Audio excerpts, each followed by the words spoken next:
Bonjour à toutes et à tous et bienvenue dans ce nouvel épisode de la Science Infuse, le podcast qui vous donne envie de faire de la modélisation.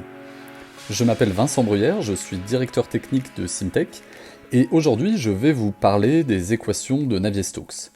Alors que traduisent ces équations? Que décrivent-elles? Pourquoi est-ce qu'elles fascinent encore bon nombre de chercheurs et de mathématiciens et comment les utilise-t-on à Simtech aujourd'hui et dans quel but?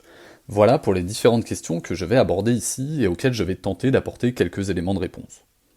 Alors, comme souvent en physique, les équations de Navier-Stokes sont des équations aux dérivées partielles issues de lois de conservation. Ce sont ces lois qui expriment qu'une propriété d'un système physique reste constante au cours de l'évolution du système. Il en existe de nombreuses, conservation de l'énergie, conservation de la charge électrique, conservation du moment cinétique et bien d'autres encore. Eh bien, les équations de Navier-Stokes traduisent les bilans de conservation de la masse et de la quantité de mouvement appliqués à un fluide. En d'autres termes, elles décrivent l'évolution dans l'espace et dans le temps des fluides, c'est-à-dire des gaz et des liquides. On sent bien là qu'elles vont jouer un rôle important en physique et dans de nombreux domaines d'ingénierie, où on va par exemple chercher à optimiser le design d'une voiture pour diminuer les frottements dans l'air, donc tout ce qui traite de l'aérodynamisme, ou utiliser des liquides comme de l'eau dans des turbines hydrauliques pour produire de l'énergie, et donc il est important pour les ingénieurs et chercheurs de comprendre finement le comportement des fluides pour pouvoir dimensionner ces systèmes. Ces équations ont été énoncées au XIXe siècle et sont donc obtenues, comme je le disais précédemment, à partir d'un bilan de masse et du principe fondamental de la dynamique. Vous savez, le fameux somme des forces égale masse fois accélération que l'on apprend au lycée. Et bien de la même manière, lorsque l'on applique ce principe à un fluide, on obtient les équations de Navier-Stokes. Les inconnus de ce système d'équations, et donc ce qui nous intéresse, sont le champ de vitesse et le champ de pression en tout point du fluide. Elles font intervenir deux grandeurs physiques des fluides, que sont la masse volumique, donc la densité du milieu, et la viscosité, qui va traduire la résistance du fluide au mouvement. Faire des mouvements dans l'eau ou dans l'air ne demande évidemment pas le même effort. Les liquides ont en effet une viscosité beaucoup plus élevée que les gaz. Mais pourquoi ces équations sont-elles si particulières? Qu'ont-elles de différent par rapport à d'autres équations, comme l'équation de la chaleur ou les équations de l'électromagnétisme par exemple? Eh bien en fait, elles sont non linéaires. Elles comportent un terme, que l'on appelle le terme inertiel, qui fait intervenir le produit de la vitesse par son gradient. En gros, un terme qui varie comme le carré de la vitesse, et ça, mathématiquement, ça complique vraiment les choses. Donc justement, un institut américain de mathématiques a listé 7 défis mathématiques réputés insurmontables, que l'on appelle les problèmes du prix du millénaire, et la démonstration de l'existence d'une solution unique et régulière aux équations de Navier-Stokes en 3 dimensions, pourrait bien vous rapporter $1 million si vous voulez vous lancer dans cette aventure, et évidemment si vous réussissez la démonstration.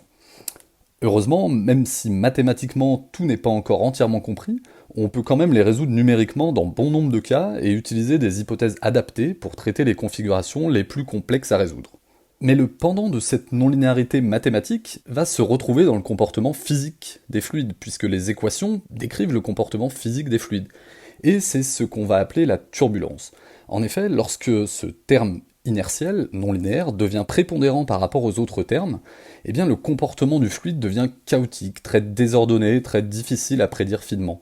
On peut l'observer dans la vie de tous les jours lorsque l'on mélange son café, ou lorsqu'on regarde l'écoulement d'une rivière et des remous et tourbillons engendrés derrière des cailloux ou une pile de pont. Et dans la nature, la plupart des écoulements sont en fait turbulents.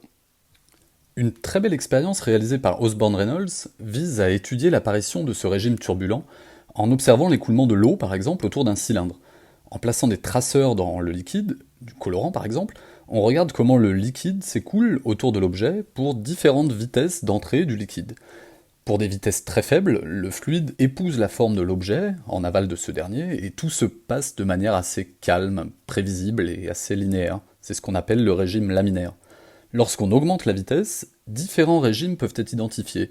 Des zones tourbillonnaires se créent, tout d'abord avec des motifs assez périodiques, et puis en continuant d'augmenter la vitesse, eh bien tout devient chaotique et fortement dépendant de la moindre impureté ou modification de l'état initial du système.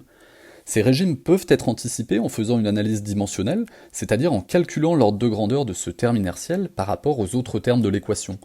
Nous reviendrons sur ces aspects et particulièrement sur le nombre de Reynolds, très important en mécanique des fluides, dans un autre podcast. À Simtech, nous utilisons des méthodes numériques adaptées permettant de simuler numériquement ces écoulements de différentes natures dans des applications très variées. En effet, comme je l'évoquais au début, bon nombre d'industriels sont confrontés aux effets d'un fluide sur leur structure, que ce soit l'écoulement dans l'air d'un objet dans le domaine des transports, aérien, routier, ferroviaire, spatial, ou dans leur procédé de fabrication, à l'utilisation de systèmes de refroidissement par l'intermédiaire d'un fluide caloporteur, mais également le comportement de l'huile dans un palier lubrifié, ou le comportement du métal en fusion dans un creuset de fonderie, ou encore le dimensionnement des pales d'une turbine ou d'une éolienne. Et la modélisation apporte des réponses précises, quantitatives sur les efforts appliqués par le fluide sur la structure, et est donc très utilisée par les ingénieurs. Il y aurait évidemment encore beaucoup à dire sur ces équations de Navier-Stokes, et elles constituent un sujet de recherche, comme vous l'avez compris, toujours très actif, et nous reviendrons sur ce sujet plus en détail dans d'autres podcasts. Voilà, merci d'avoir écouté ce podcast sur les équations de Navier-Stokes, et n'hésitez pas à poser des questions en commentaire ou nous les envoyer sur le site internet de Simtech, www.simtechsolutions.fr.